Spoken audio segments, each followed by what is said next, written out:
Thanks again to everyone for coming. So we left off the last lecture talking about how we might see the organization of values in a pluralist kind of way versus a monist kind of way, not just as a metaphysical question, but also as a question you could study socially, as what anthropologists would call an empirical question, something you could go out and gather data about.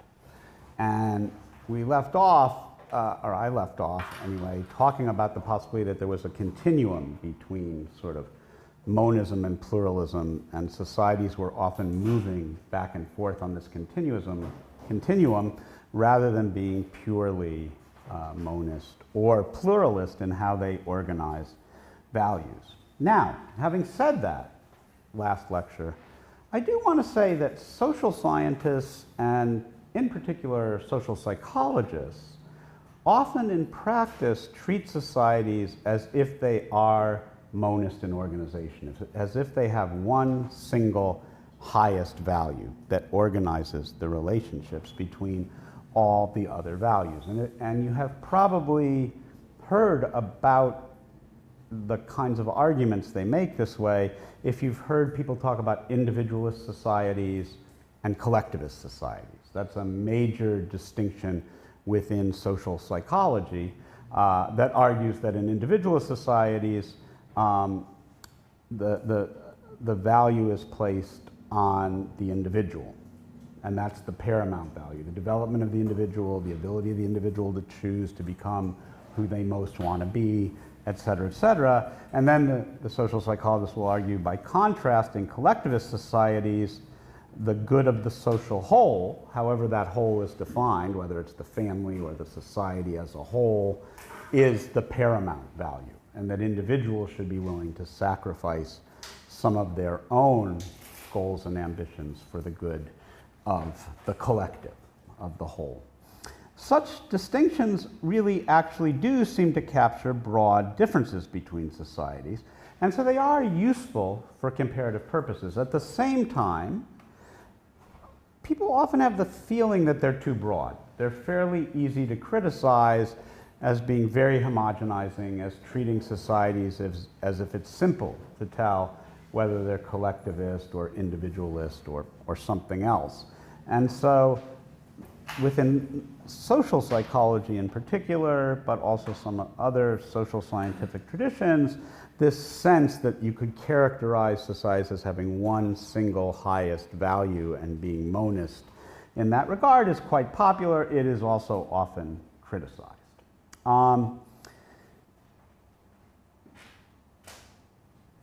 So I think partially the criticisms come from what we talked about last time, is this tension between monism and pluralism that is often present in a social situation, that sometimes they will look very monist, like just the individual or just the collective is the highest value.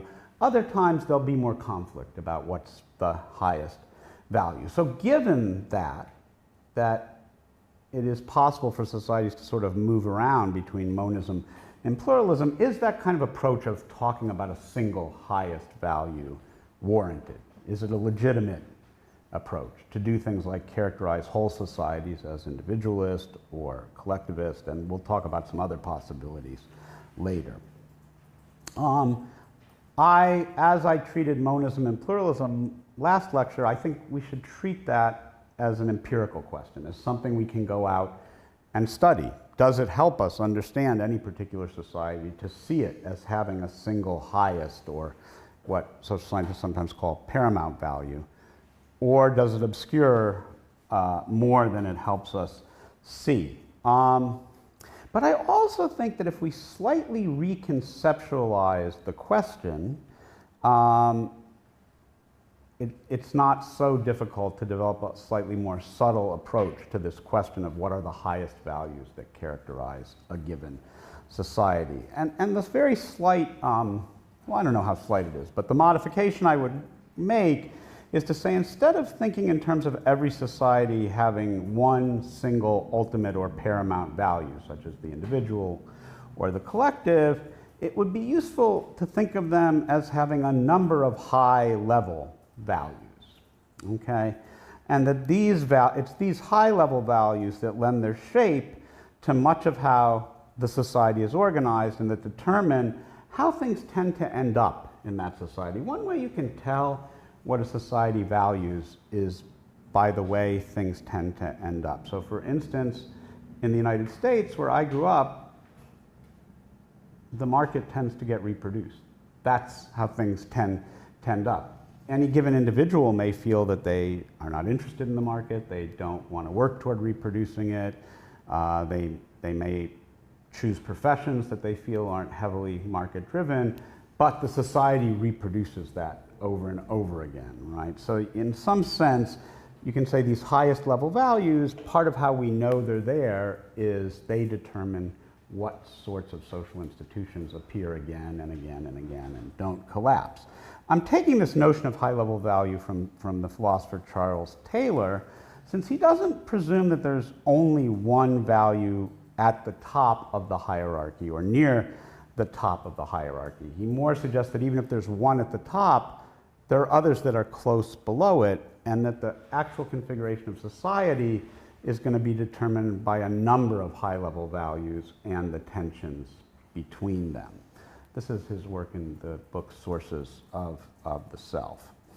So Taylor preserves this notion that I think is really important, that values are ranked in relation to one another, but he also suggests that even lower ranked values can shape the higher ranked ones. And this gives you these patterns of complexity that make claims that a society is only, say, individualist or collectivist or monist around some other value a little bit suspect.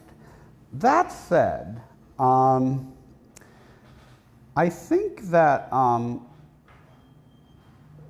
for this lecture, I am actually going to talk in terms of there being a highest value in societies. And I'm going to give as examples societies that look pretty monist in their construction. And I'm doing that because I want to give several examples of different kinds of high-level values that anthropologists have found are able to organize a successful society. Successful in the sense that it reproduces itself, that it endures through time. I don't mean morally successful, but successful in terms of it reproducing itself.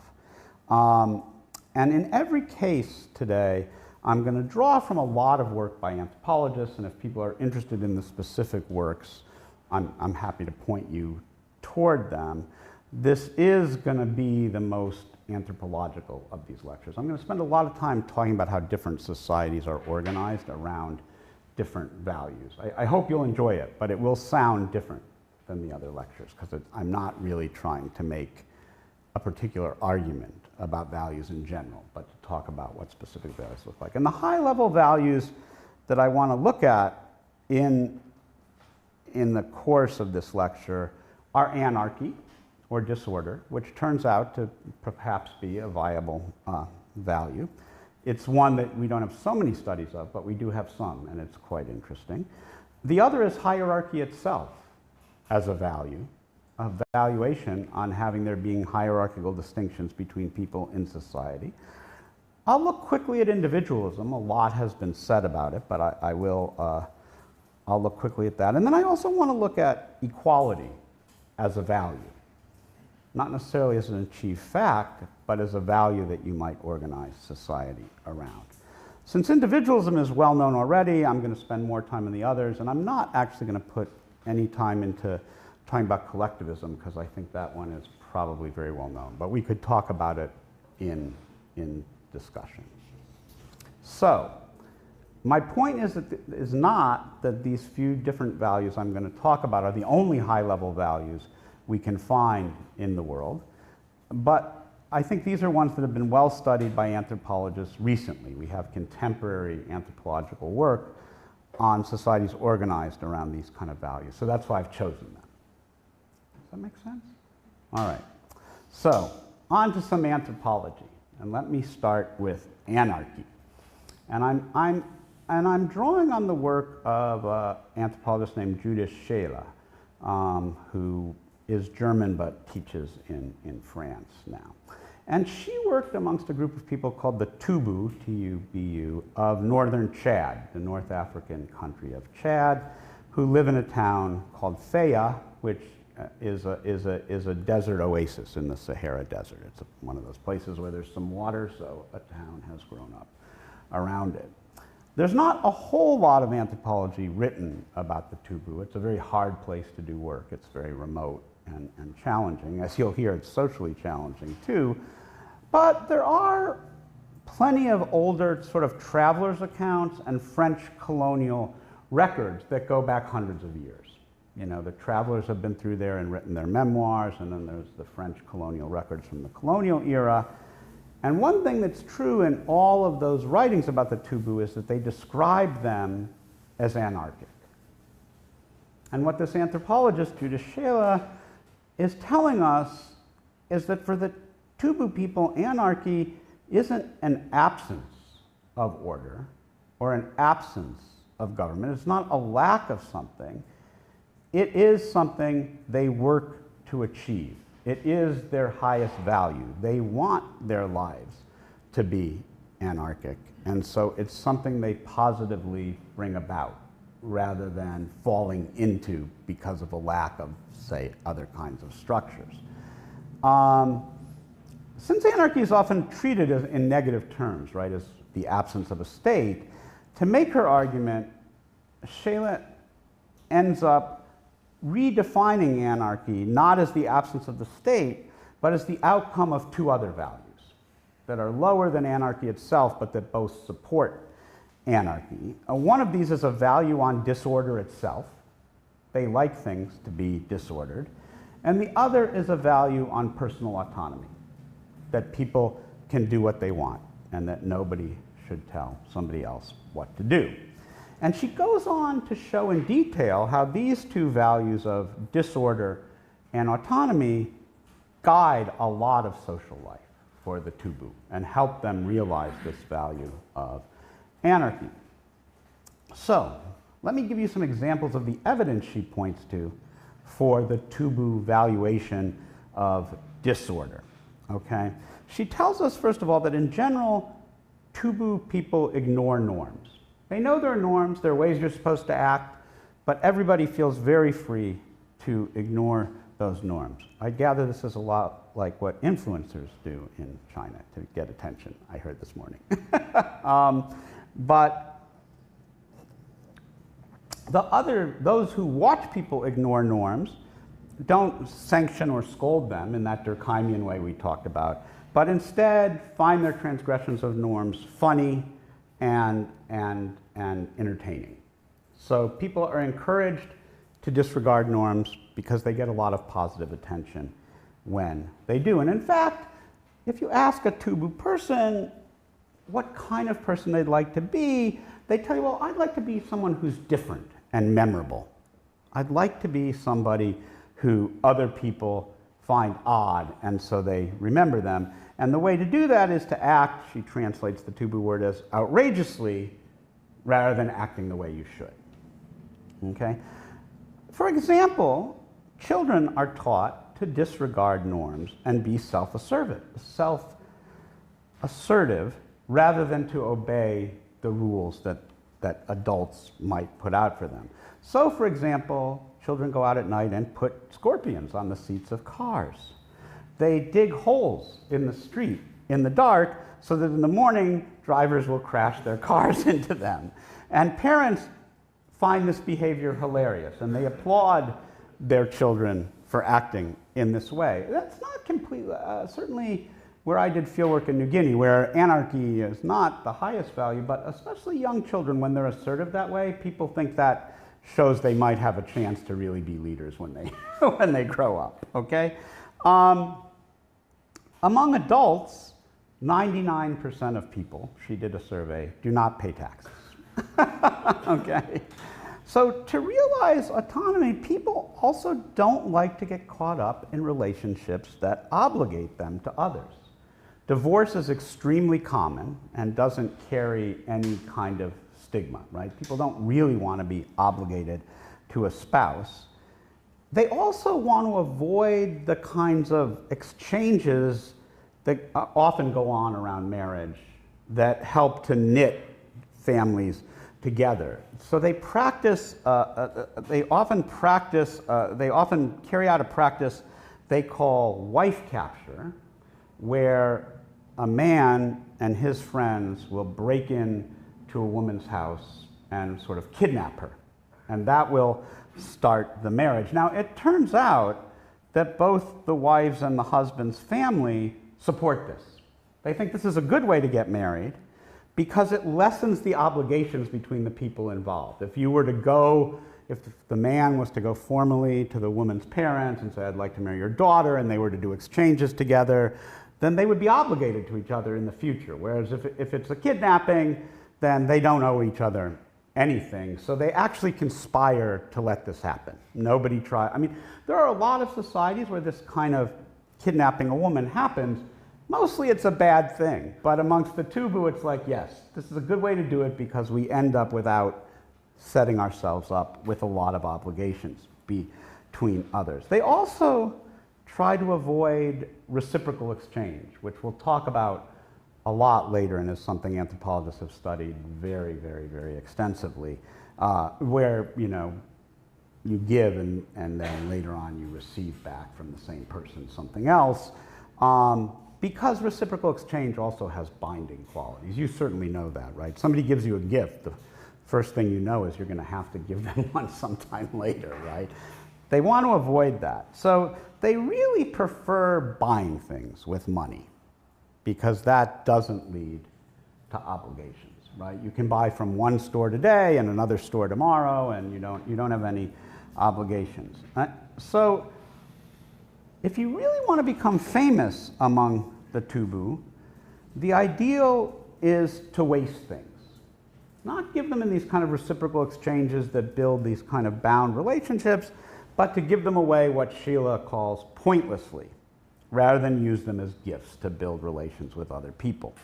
There's a woman whose example she gives who works in a bank in another town, not in Faya, but sometimes she comes to Faya and stands on a very busy corner and gives crisp new monetary bills to whoever passes by. She just stands there handing out these crisp new bills she gets from the bank. She makes no relations, right? Because she doesn't even know who she's giving them to. It's just whoever walks by, but she's seen as fully realizing the value of autonomy because she just gives to anybody and everybody she wants to. She isn't bound by relationships she has already, and she's one of the most famous people in Tubu, and they really appreciate her as kind of an ideal person, as opposed to maybe as a crazy person, which in some other societies she certainly would be. So for the Tubu then, disorder and autonomy are very high-level values that motivate a lot of their social practices and produce a state of anarchy that they think is a really good state to live in.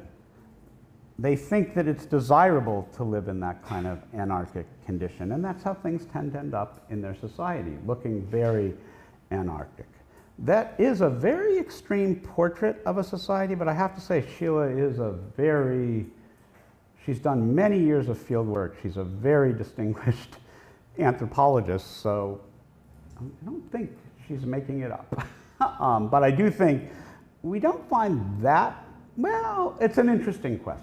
There probably are more societies that value anarchy very highly in the world than we're aware of, partially because they're often very small and they don't do a lot to represent them. Some people say the sort of the hill groups of Southeast Asia, the sort of mountain people of Southeast Asia are often organized this way, and that their biggest goal is to sort of escape control by the state and be sort of disorderly enough that nobody can organize them.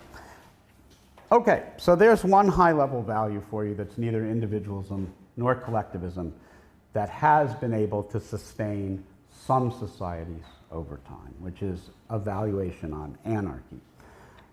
Another very different kind of value is a value of hierarchy, a value of having social relations that are hierarchical. And it's very popular to study this right now in anthropology. It's very popular to study what the anthropologist Sylvia Tidy, who studies sort of regional bureaucrats in Indonesia, to study what she says places where people turn to hierarchy as a source of hope and a desirable social good. Certainly in an American context, this is almost as surprising as anarchy, because Americans hate hierarchy. The British are a little more in the middle on that one. But certainly in America, this is a surprise. So a lot of American anthropologists study this because it's unexpected. Where hierarchy is a value, people want to live in a system where there's some people who are above them and some people who are below them. And they want to help the people who are below them, and they want to be helped by those who are above them, with the idea that eventually they can move up. And they feel very satisfied living in a world that's organized this way. This makes sense to them as a good kind of life to lead. When I talk about this stuff in England and America, I point out that academics should recognize this, because academia is organized. Marshall Solins, the famous anthropologist, said, academics are fierce egalitarians who live out their lives in extremely hierarchical social settings. Anyway, a lot of recent work on hierarchy as a value has come from work in sub-Saharan Africa, so that's that work I'm going to tell you about now. I mean, you could go to other regions of the world, but it's really booming in that region, so let me tell you about it. There's a classic article, and I think it's one of the most important articles in the last 10, 15 years in anthropology, by an anthropologist named James Ferguson, who teaches at Stanford, called Declarations of Dependence. And he's playing on that founding document of the American government, the Declaration of Independence. Right? Anyway, but he says political philosophy in at least West Africa ought to start with a declaration of dependence rather than a declaration of independence. That is, a declaration that what people have a right to is not a life free of restrictive bonds to other people, above and below them in a hierarchy, something, for example, that the Tubu people really strive for, right? They would hate this. But rather, the declaration should be one in which people have a right to as wide a range of, as possible of opportunities to create these kind of hierarchical bonds. That's what the good life is for a lot of people in West Africa, is having lots of opportunities both to make relations with people above you in one or other hierarchy and people below you. I'm going to give you two strong kind of detailed, I mean, I won't take too long, but two detailed examples of what this looks like. And one comes from the anthropologist Naomi Haynes's recent book called Moving by the Spirit, about the 21st century Bemba people of Zambia in Central Africa. Okay, Bemba people value hierarchy very, very highly, and they work toward building hierarchies of patron-client relations and then moving upward in them, right? So everybody wants a patron above them who helps them and a client below them who they help. And then they try to get more and more powerful patrons, and in that way have more and more followers themselves. Life has changed drastically in the last 80 years for the Bemba. It's got to be one of the more kind of, because the Bemba were a very traditional, rural African community at the beginning of the 20th century. In the middle of the 20th century, a lot of copper was found on their land, and their area came to be known as the Copper Belt in Africa. And there was lots and lots of mining and lots of money around. They were one of the first ethnic groups in West Africa to become very, very wealthy, but then the copper market cooled off and all of those mines closed down, and now they've become relatively poor again. So they've experienced a kind of boom and bust. During this set of changes, hierarchy didn't go away. It was there in the traditional society. I really love this, where one of the famous sayings was, the armpit is not higher than the shoulder. The armpit is never higher than the shoulder. That was part of that was sort of their indigenous way of talking about hierarchy. There are things that are lower and things that are higher, right? So that was it traditionally. And that was usually made with wealth. Bemba society was stratified by wealth, and that would determine who was higher and lower. But when actually, traditionally, it was distinguished by birth. It was like a caste system. They did have a king, and the king and the people related to kings were the highest, and then you had the commoners, and then traditionally they had slaves who were captured in war. Then, when all that money came in with the copper belt, the sort of kingship system fell apart, but people began to make these hierarchies with wealth, right? Wealthier people were higher, and et cetera. When the copper boom collapsed, and they couldn't build these hierarchies with wealth anymore, they developed an interesting solution, or at least this is Naomi Haynes's argument. Many Bemba now join very small Christian churches in the tradition of the prosperity gospel. Have you guys heard of it? This is the kind of gospel that holds that God wants people to be wealthy on earth.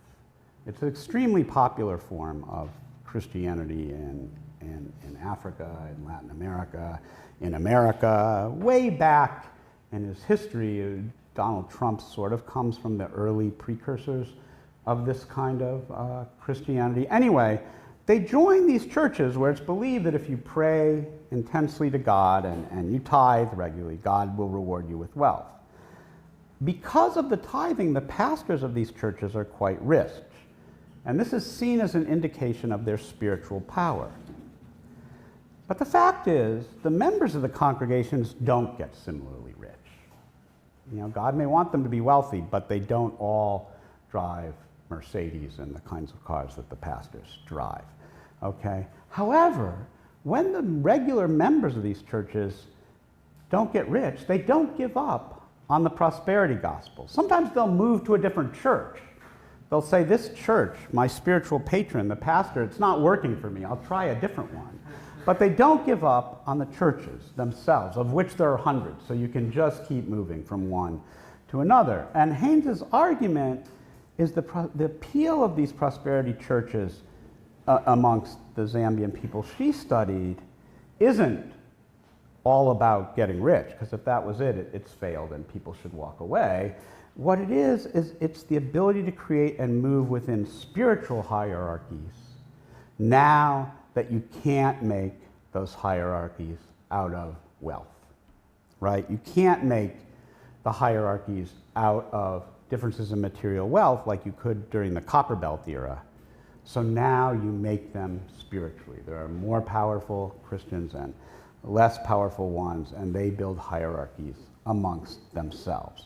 So we can say that hierarchy is still an extremely high value for the Bemba, and I'm just going back to that quotation from Sylvia Tidy. Hierarchy is still a source of hope and a desirable good for them. They want to build a world in which they live in these hierarchical relations. I want to give you another excellent African case, and this one comes from Uganda, and it's the Buganda people. And I'm drawing on the work of a different anthropologist now, China Schurz, and especially her book, Having People, Having Heart. If anybody wants any of these references, I can get them to you. Schurz worked in Uganda in 2007 and 2008, and she studied two organizations that both aim to help orphans and the people who care for orphans. There was a civil war in Buganda in the 1980s, and this was followed by an AIDS epidemic, and this made the problem of raising orphans a really acute problem for the Bemba people. There were a lot of orphans around, and so these organizations were tackling issues. They were charitable. Well, we're going to get into the definition of that, but they were aid organizations that were designed to address a really pressing problem. what interested Schurz about the two organizations she studied is that they went about their work very differently. One of these organizations she calls Mercy House was a long-standing local charity. Mercy House took in orphans and also infirm elderly adults and clothed and fed them, and they could live there, and it looked after their basic needs. Okay? So that was the model of Mercy House, that we're going to directly take care of the orphans and also of old people who've been abandoned. The workers at the other organization, which she calls Hope Child, I mean, these are pseudonyms, insisted, they told China Schurz a lot, that this isn't a charity like Mercy House. They said, we're not like Mercy House. We don't give material items or take care of people in the direct kind of material ways Mercy House does, because the people who ran Hope Child felt this was to treat the people you helped as if they were unequal to yourself, and to breed in them an undesirable kind of dependence. The slang for this in the development world, at least in English, I don't know if, I'm kind of guessing it's found its way into Chinese as well, but is, you don't want to give people a fish, you want to teach them to fish. Right. So Hope Child saw itself as teaching people to fish and saw Mercy House as giving people fish. And so Hope Child didn't want to give any charity. What they did is worked on training grandparents how best to raise the orphan children that ended up being in their care. And they worked to train community members to set up local child development centers for young orphan children so the community itself could look after their development. Okay? So these differences between the two organizations are very recognizable globally and historically, right? Mercy House represents an older model of charitable direct aid in which outside organizations use their resources to directly care for the material and personal needs of the people that they serve. And if you've made these people's lives more comfortable and perhaps more productive than they would have been, then you've succeeded in your work. That's how Mercy House saw its job. Hope Child is a fine example of a much more contemporary model of giving aid, one that aims to achieve what is often called sustainable development, and that's focused on training people that it serves to become independently able to meet their own needs and those of communities in the future, right? So they're teaching them how to fish, not just making sure they have enough fish to eat. For Hope Child, only if it accomplishes the task of making people independently capable of reproducing their own NGO work have they been successful in changing things for the good in the long run, they think, in central Uganda. And crucially then, these workers will have succeeded in reaching this goal without fostering relations of hierarchical authority and dependence with local people. Those are kinds of relations that the people at Hope Child find unpleasant and think characterizes what places like Mercy House build between them and their clients, right? They're not going to be hierarchical. They're going to teach the Ugandan people to be just like them, to be equal to them. In world development circles, Mercy House looks like a relic of a bad colonial and neo-colonial past in which material support rendered people subordinate to and dependent on the help of powerful outsiders to solve their problems.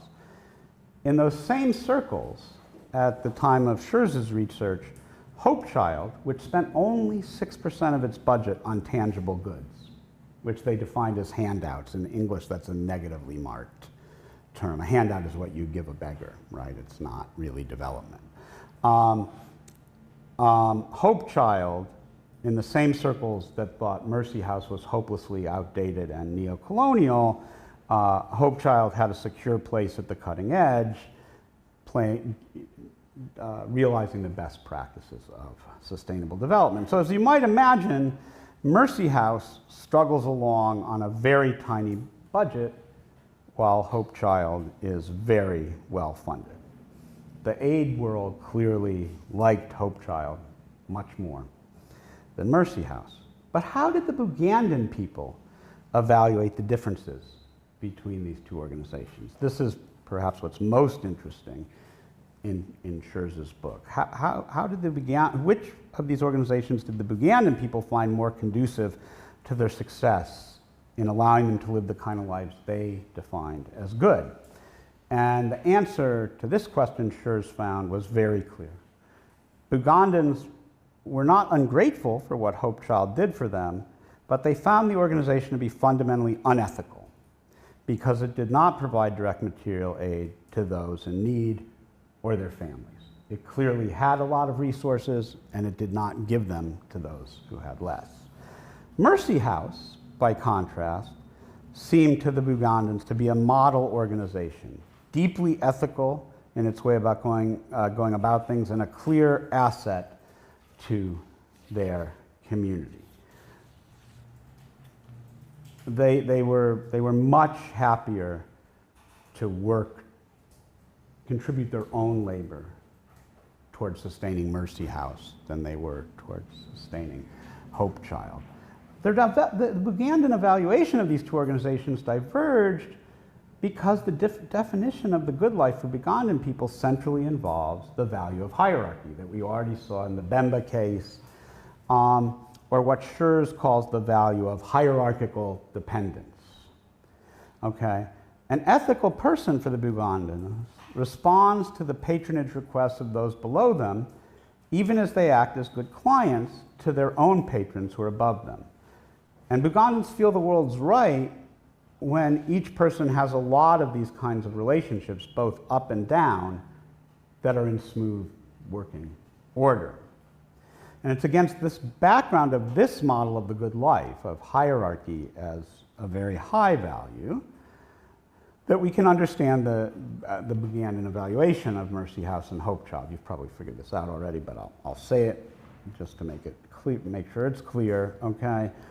Both organizations want to help local people care for the orphans in their community, but Mercy House does this by forming enduring patron-client relations with people. The children they care for are their clients quite directly, and the family members who bring orphans to Mercy House and the elderly people who Mercy House also cares for feel they're establishing client relationships with the charity, who they regard as an able patron that helps them care for their own clients, and that they're happy to support by sometimes providing volunteer work as part of their own relationship of hierarchical dependence with the organization.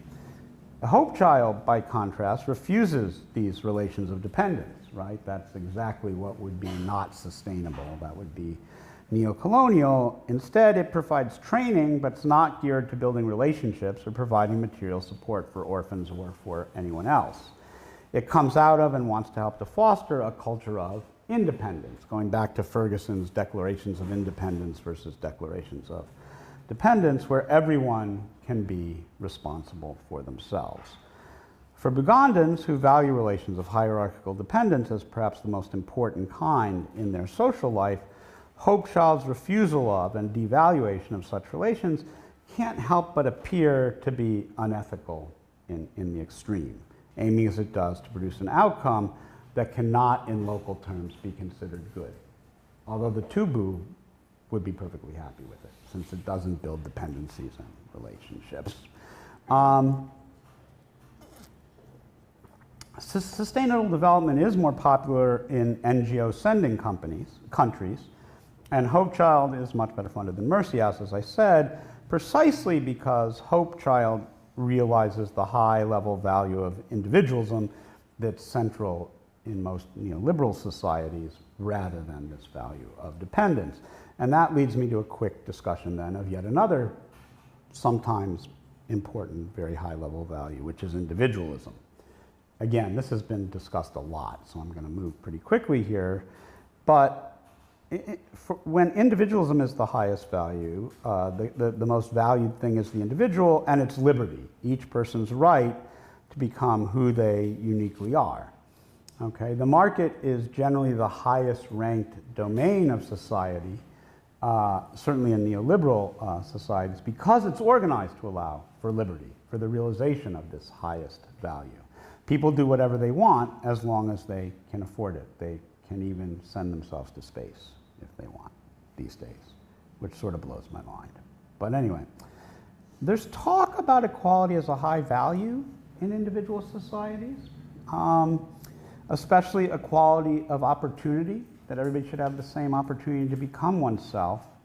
But it's very much a secondary value, subordinated to liberty. At least in sort of the United States, which is the country I know best, equality of opportunity gets talked about a lot, but almost never implemented.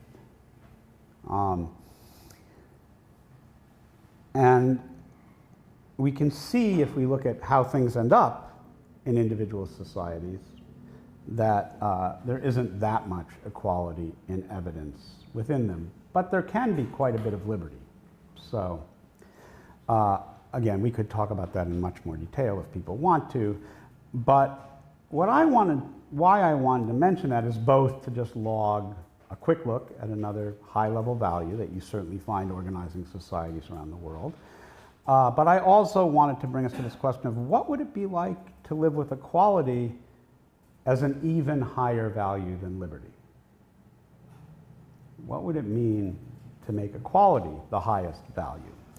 And I'm going to use my own work on the allotment of Papua New Guinea, who we've talked about already, as a main example. Now, granted, the shift in scale here is pretty intense, right? There are 400 Eurotman people, as opposed to however many people, well, certainly in America, or in all the neoliberal societies of the world. But in a certain way, you can really focus on what equality as a value is like in organizing society by looking at a discrete society that is so small. One interesting aspect of the Eurotman way of life is they put a good deal of time and energy into exchanging exactly equivalent things with each other, exchanging things that are pretty much the same with each other. Most of the time, this happens in an informal way. Every day, Eurotman people go and work in their gardens. They're subsistence gardeners. And on the way back home from their gardens, which are in the jungle, they're walking on these communal paths between the different villages in Eurotman, they'll give most of the people they bump into on the road, they happen to see on the road, they'll reach into their bag and give them either a taro or a sweet potato, which are their two staple crops. And by the same token, everybody they bump into will reach into their own bags and give to them a taro or a sweet potato. In fact, Eurotmen think it's best only to eat food you've been given by somebody else and never to eat your own food. They have two verbs for eating, and one is eating, which means eating food that other people have given you, and the other is eating for nothing, which is eating food you yourself have grown because you haven't given it to anybody else. Now, it's important to note that the crops people are giving each other are the same ones everybody else already has. Everybody grows the same thing, right? And the only way, when crops fail, usually everybody's crops fail, you know, because there's a drought or something like that. So everybody has their own taro and their own sweet potatoes. Nobody is receiving things they couldn't get from their own gardens. But what's important is that they're exchanging with each other. Even husbands and wives will divide their gardens in half so that what a husband gives a wife is a gift, and what a wife gives a husband is a gift, so that a wife doesn't have to eat her husband's food for nothing. That counts as real eating, and a husband can eat his wife's food and it not be eating for nothing. So that's kind of the background. But even more dramatically, Eurotmen often put a great deal of time and effort into exchanging exactly the same thing with each other at exactly the same time. And I don't know what would be an amount of yuan, RMB, that would be hard for anybody to get together on one day. like not what anybody has in their pocket. I mean, when I talk about this in England, I talk about, like, you and I would arrange that I would give you 10,000 pounds, which would mean I would have to go to the bank, I might have to borrow from people. At the same time, and I'd give it to you in 20-pound notes. And at the same time, you would give me 10,000 pounds in 20-pound notes. So we both end up with the same, exactly what we gave, but a lot of trouble went into it, because nobody has 10,000 pounds lying around in their house or in their pocket. Now, the most frequent reason the Rotman do these kinds of simultaneous, at the same time exchanges of exactly the same things is to settle disputes. For complicated reasons having to do with theory of mind, but we could talk about that in some other day, there is no way to say I'm sorry verbally in your Rotman. You can't apologize verbally in your Rotman. The way to fix a relationship that's gone wrong is to do this kind of exactly equivalent exchange. And this kind of equivalent exchange is so deeply ingrained as a way of settling disputes that it even introduces the newly introduced, it even comes into the newly introduced state court system that was being developed in Rotman while I was doing my field work. The government had named one particular Rotman person the community magistrate, and he was able to hear hearings to try to settle disputes, okay? And every dispute that came before this magistrate's court, he settled by having the people give exactly equivalent things to each other. The magistrate knew that the government model of the court isn't like this. That the government model is that one person should be found guilty and they should be punished, or which would often mean fined, so that they would give a one-way payment to the party they had injured. So if we were in dispute and I was in the wrong, I would give you 10,000, no, not 10, but I would give you something, right? You wouldn't give me anything. But the Rotman magistrate never ends cases this way. I remember sitting in one case where I knew him also outside of his role as magistrate. And I happen to know that in this particular case, he thought one side was truly innocent and the other side was wholly guilty. So as he went to render his decision, he says, on the side of the government law, I'm quoting him here, it just says that one person pays. If you go to the district office, which is where the smallest level of government in New Guinea is in this region, and it's 6 hours walk away, but if you go to the district office, that's what they'll tell you, that one person is guilty and one person should pay. But he goes on, but I know in my jurisdiction, you will not be in agreement with this, so both of you will pay each other, right? I mean, this is just what makes social life go well in Rotman. And this happens in other very public contexts. Whenever there's a death ritual, huge exchanges get made that are exactly equivalent on both sides. Marriages, similar things happen. So why this commitment to people exchanging the exact same things with each other? One Rotman man who had done a few years of schooling outside of the community had some sense of how market economies work, and he once told me with a smile on his face, and he didn't really speak English, but he had this phrase. He said, these exchanges have no profit. But he says, but we do them anyway. So why do they do them? Well, they do them because they make and maintain relations of equality. That's exactly what they're about, is showing I'm going to treat you exactly the way that you treat me. I'm going to give you exactly what you give me, okay? People do these exchanges then because they make and maintain relationships of equality. And it's the failure to use your food to do this that means making your own food eating for nothing, right? The nothing is that you're not using it to make equal relations with other people who will also be giving you, those aren't exactly simultaneous, but the next time you see them, they'll give you exactly what you gave them. So this is a massive commitment to giving each other similar or the same things. And what it shows is how much the Robbins defined the good as being in equal relationships with other people. They try to bring this about with every exchange they make.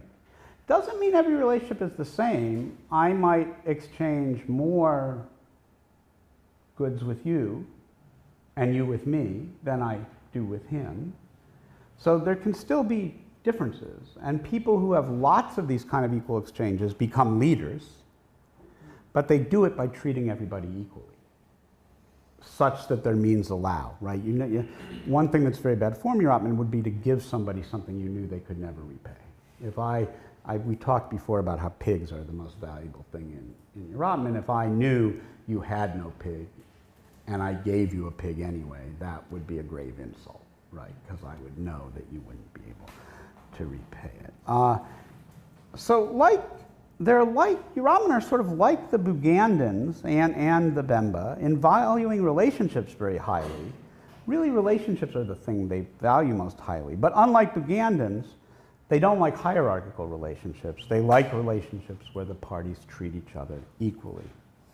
And indeed, and it's worth knowing this, leadership roles aren't fixed or inherited in Robbins. This is quite famous for Papua New Guinea. It gets called big man leadership, but leaders change all the time. And even parents really don't have leadership authority over their children. Children in Robbins can adopt themselves out to other families. They can just walk out of their house and walk into somebody else's house and move in. You know, they kind of share with, they're not so interested in anarchy, but they share with the Tubu an idea that people really should be quite autonomous. That's part of what their equality is about. They're equally autonomous. And there's never been a Yoruban king like there was once a Bugandan king or a Bemba king. Or, well, the Bemba called them the supreme leader. Leaders are just people who can persuade others to do what they ask at any given moment because they've always treated those other people equally. So you could call both societies, the sort of the kind of Bemba Buganda type and the Yoruban type, places where relations are the highest value. But they value very different kinds of relationships, hierarchical versus egalitarian.